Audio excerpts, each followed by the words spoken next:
ating panahon ngayong hapon po ng May 30, 2024 na kung saan sa ngayon ay napapagitan po ang ating bansa ng dalawang klase ng hangin, habagat na nandyan sa kanluran at easterlies na nasa silangan. Ang habagat po ay patuloy pa rin na pinapalakas at hinahatak ng LPA na nasa may South China Sea na tinawag na po na Invest 94W. Ang LPA po nito ay hindi inaasahan na lalapit dito sa ating kalupaan dahil nasa taas na po. At ito naman ay pinapakita ng forecast model natin pong ginagamit hanggang po sa susunod na 2 linggo. At sa lagay ng ating panahon ngayong hapon ay maulap ang kalangitan with isolated rains.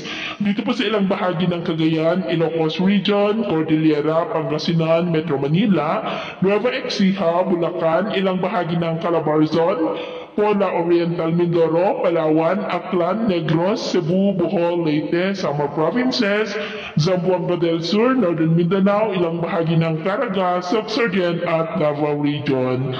At mamayang gabi ay posible pa rin ang mga isolated rains sa ilang bahagi po ng ating bansa kaya mag-ingat pa rin po tayo sa posibleng banta pa rin ng mga pagbaha at pagguho ng lupa.